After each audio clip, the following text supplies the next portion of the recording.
à toutes et bienvenue, voici vos petites têtes.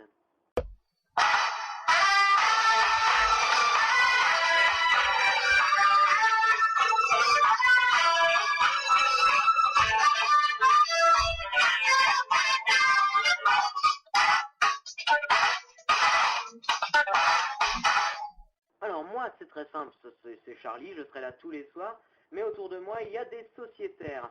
Et on a eu du mal à les trouver, on a trouvé le meilleur du pire, et les voici. Le soir dans des lieux peu éclairés, il se fait appeler Anita Blaker. Salut tout le monde. L'homme qui murmurait à l'oreille des sœurs, Ludovic. Bonsoir. Il saute le déjeuner et ensuite ce qu'il trouve, Anectes. Yep, salut tout le monde. Oh là là, vous vous en prenez plein la gueule tout de suite, c'est beau, on voit la fratrie de cette émission. C'est tellement beau. Ludo a une voix un peu fatiguée. Ludo, un peu de mal quand même. Pas fatigué, mais mal la gorge. Ah, Ludo, il a fait la bringue. Oh purée. Il a fait la bringue pour cette émission. Il a fait la bringue, en fait, on lui a annoncé qu'on faisait l'émission. Le truc c'est qu'il a cru qu'il avait rien à faire, comme ça qu'il y avait l'émission et qu'il allait être célèbre. Il n'avait pas pensé à l'enregistrement, du coup il a fait la fête. Faut dire, il sort de Noël aussi, ça a été Noël pour tous Blaker, ça a été Noël sur le home. Et à la campagne, on se lève tôt aussi. Hein. Oui, ça a été tranquille.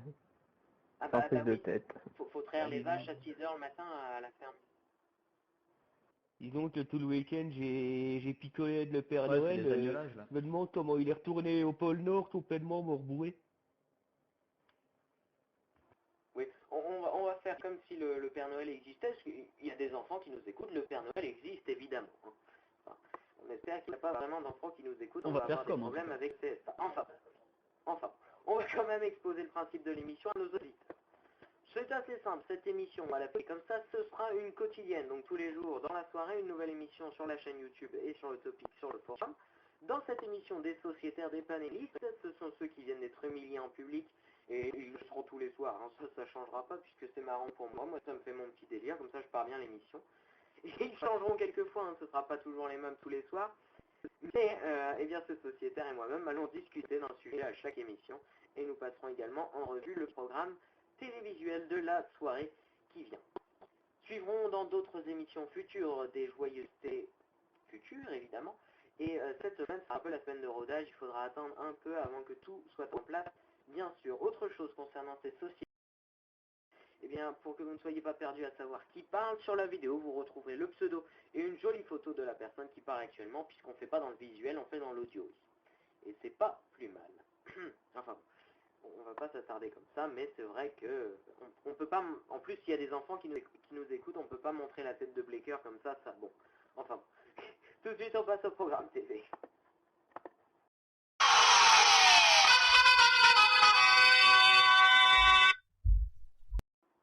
Alors on passe avec le programme TV de cette soirée du mercredi 28 décembre 2011, bientôt 2012, et oui, J-5, oui 5 c'est ça, hein, à peu près quoi. Je suis pas très fort en maths, vous apprendrez vite ça, hein, de toute Environ façon. 5. Mais c'est pas très grave, hein, de toute façon. Oui, on sait on sait tous ici que nous sommes mercredi, voilà, ça c'est sûr. Et ce soir à la télévision sur TF1, Mentaliste sur TF1, bon la série ça à peu près tout le monde connaît.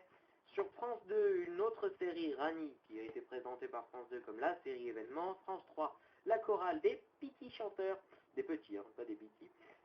Sur Canal+, le dernier des Templiers, avec Nicolas Cage. Sur Arte, un documentaire, Laurel et Hardy. M6, Les Années Bonheur, le retour, présenté par Sandrine Cormand et Dave. Dave. Je suis sûr qu'il plaît à Blaker, Dave. Surtout que vous fréquentez les mêmes endroits. Non, du tout. Enfin bon. Oui, Tout le monde qui vient. Les Chevaliers du Fiel chantent. Dave. Sur France 5, La Maison France 5, c'est un magazine. Sur Direct 8, Les Maîtres de l'Humour et autre chose en humour. TMC avec le bêtisier des fêtes. Sur W9, une série Glee. Et sur NT en continu, 2012, La prophétie, un téléfilm. Un autre téléfilm sur Énergie 12, Les Cordiers jugés flics. Sur LCP, La Mécanique Mélenchon, un documentaire. BFM et Télé, les infos comme d'hab. Direct Star, un téléfilm, Les Liens du sang. Et sur Gulli, Sabrina l'apprentie sorcière. Sabrina l'apprentie sorcière, Ça doit être génial. Ça doit être absolument quoi. Je suis sûr que je l'ai vu en plus quand j'étais petit. Mais bon, quand j'étais petit. Remarque, je suis resté très petit. Mais bon. Alors, des questions sur cette soirée. Quelqu'un a-t-il des questions? Un excès, des questions. Ou un avis? Bah moi ça sera mentaliste hein, comme d'hab, hein. Sinon ouais le dernier des Templiers je suis assez curieux de voir ce que ça donne. Mais voilà. Mentaliste, ils sont arrivés à peu près quand? Saison 3, non? Quelque chose comme ça. Ouais je crois que c'est la saison en cours, ouais. Je suis pas trop au niveau des saisons mais c'est des épisodes inédits encore donc ça va. Mais TF1, ils foutent un peu n'importe quoi parce que ils mettent un peu les épisodes dans le désordre aussi. Hein. Moi je me souviens, ça avait gueulé pour la saison 1 parce qu'ils avaient mis, ils n'avaient pas mis l'épisode 1 tout de suite, ils l'avaient mis après je crois. Donc, quand même quand tu commences pas par l'épisode Ouais 1. et puis en plus ce qui passe c'est que c'est le premier épisode de la soirée, c'est de l'inédit. Et souvent les épisodes après sont les saisons, sont les anciennes saisons en fait. Oui d'accord. Ok. Bon bah on va Un râler peu sur comme TF1. NCIS Moi je sur vais la faire de l'audimat. Je vais faire de l'audimat pour Arte. Je suis sûr qu'ils sont fiers que Arte que je leur fasse de l'audimat parce que à mon avis, aucune personne ne va suivre mon conseil, mais tout de même. 22h25 sur Arte, il y a à 22h25. Les costards ne les eh, c'est dingue cette erreur. Hein. Les cadavres ne portent pas de costard.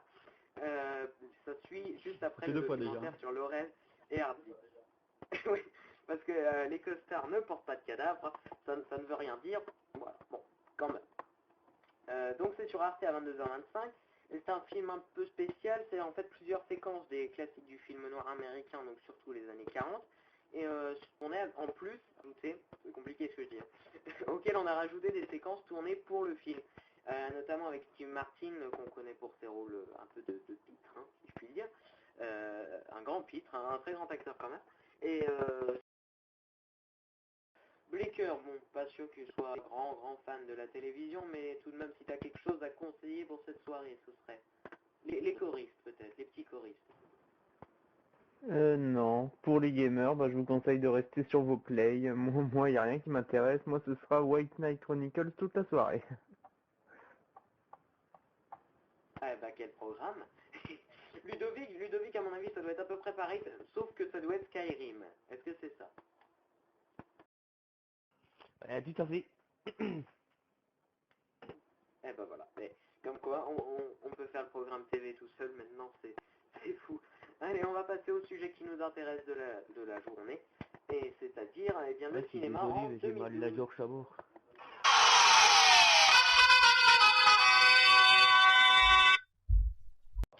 Et le sujet du jour, c'est les films et le cinéma et tous les films qui sortiront en 2012. Alors il y a plusieurs gros hits déjà qui sont attendus.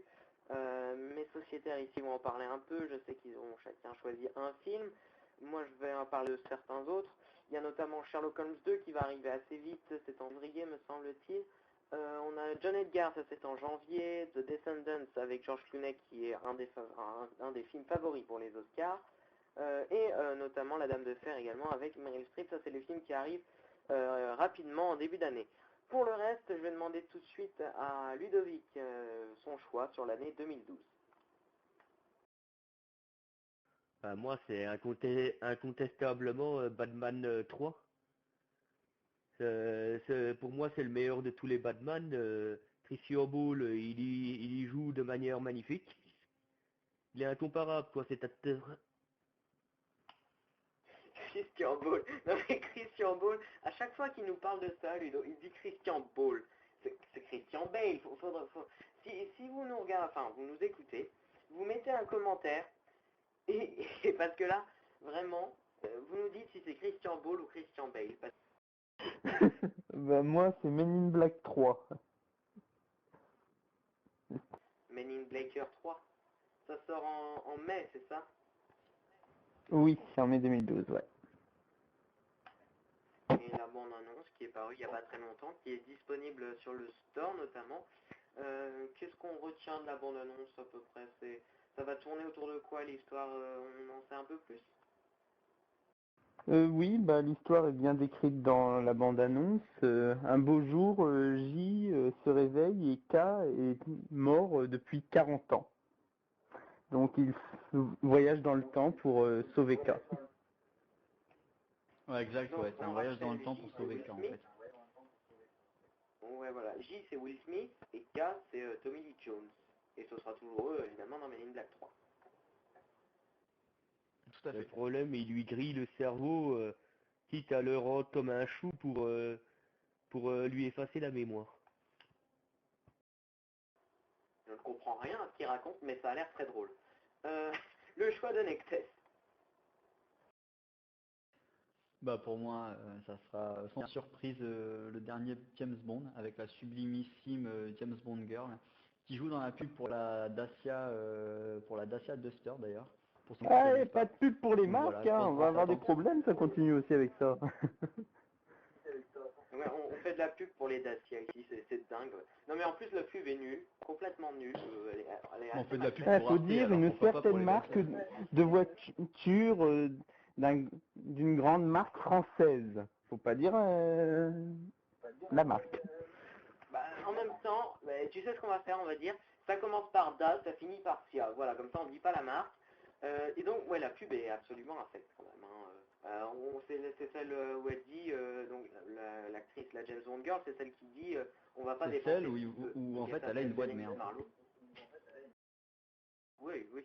Elle est pas doublée, hein. Je crois pas qu'elle est doublée puisqu'elle est française. Enfin, ouais, elle est française.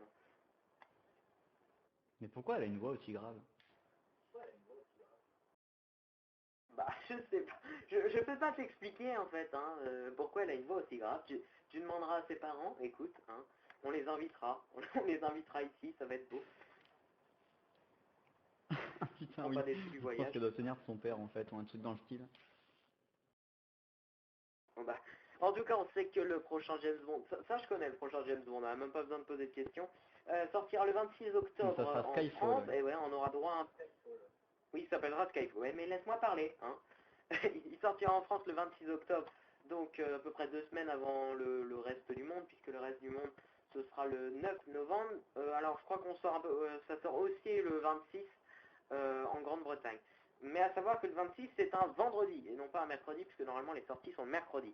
Là, ça sort un vendredi, c'est comme pour Quantum, enfin le dernier James Bond Quantum Ça of passe Solace, des il trucs était comme sorti les un autres. mercredi, un vendredi aussi. Pardon? Ils ne peuvent pas faire les trucs comme les autres. Bah en même temps c'est James Bond, mais ça avait plutôt bien marché. Mais en même temps il était sorti en période de vacances scolaires. Bon là le 26 je suppose que si c'est pas le jour des vacances, parce que normalement, enfin c'est peut-être, ça tombe peut-être le jour des vacances en fait, ce qui serait un peu bête. Mais ça sort juste avant les vacances d'octobre, ce qui est plutôt pas mal. Mais voilà, après, moi j'irai le voir hein, de toute façon, quoi qu'il arrive tout de suite, première séance, avant-première, je camperai devant le cinéma 2 semaines avant. Mais on sait que c'est réalisé par Sam Mendes, qu'il y aura Naomi Harris, donc Daniel Craig qui rempile, Judi Dench. Niveau acteur, alors j'ai oublié son nom, ça va me revenir, mais en tout cas ça promet pas mal. Uni, quelque chose à ajouter? Oui, je voulais juste savoir pour le répertoire de Mendes, on sait ce qu'il a fait déjà avant ou pas? Bah, il a été nominé aux Oscars, enfin son film a été nominé aux Oscars pour American Beauty qui doit dater de 99. Qui était un très bon film, American Beauty. Moi, j'avais pas super accroché, mais il était quand même très bon. Et puis voilà, oui, ça date de 99, et je sais que sur Allociné, il est très bien noté, parce que j'avais été voir il n'y a pas si longtemps encore. Sur Allociné, il a 4 en spectateurs et 4,1 en presse, donc sur 5 évidemment. Et il a eu 6 prix, Très bien. donc notamment aux Oscars, tout ça, c'est la grosse référence de Mendes. Il en a d'autres, hein, mais c'est la grosse référence de Mendes. Donc on peut s'attendre à un très très bon James Bond. Ah bah oui, il y a tout pour. En plus, le synopsis qu'on a, ils nous ressortent le même tout le temps, synopsis, en gros, c'est le MI6 est attaqué, on le voit partout, le MI6 est attaqué, et James Bond va devoir prouver sa fidélité. La fidélité, on la voit déjà pas mal dans Casino Royale, un peu moins dans la fidélité envers son service, hein, envers son travail. Parce que James Bond, c'est pas non plus l'homme le plus fidèle du monde. Hein. Bien, bon, quand même, on est obligé. Donc ça sera toujours Daniel Craig et Est-ce qu'on sait s'il sera encore là pour les prochains opus ou pas? Bah alors il y avait le producteur Michael G. Wilson qui avait dit qu'il pouvait signer un contrat de encore 8 films. Après celui, enfin, au total il ferait 8 films. D'accord, ok.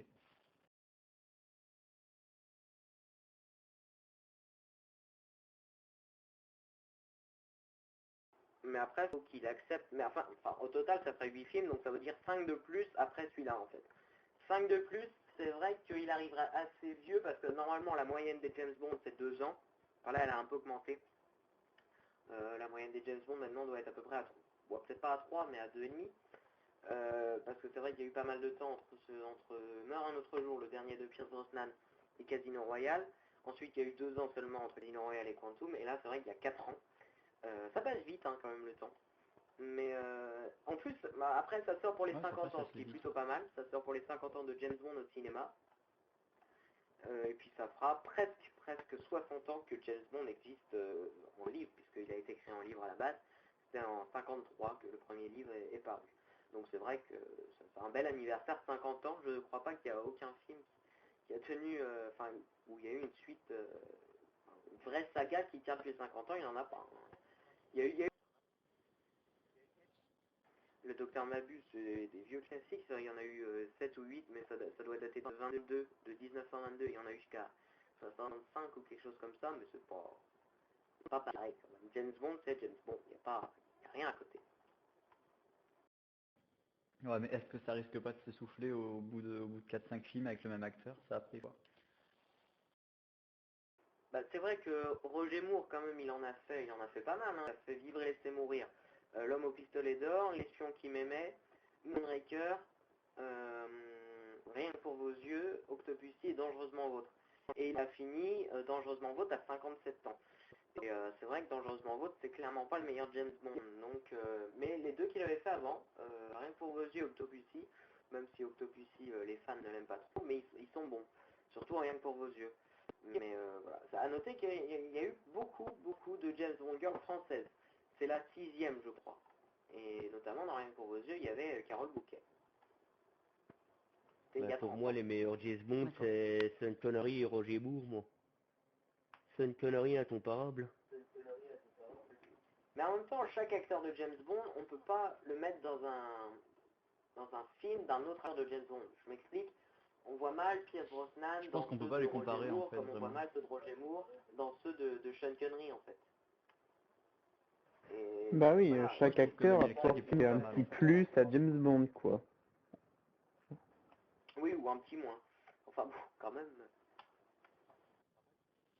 Il apporte en tout Bon, cas sa on va s'arrêter personnalité. là. Ouais, c'est Moi, je vrai, trouve je que crois qu'il y Craig a est des plutôt pas acteurs mal. qui ont fait qu'un seul James Bond.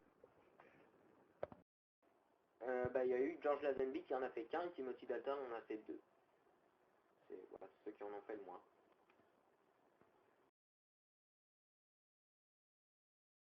Bon bah voilà, on va s'arrêter là pour le cinéma en 2012.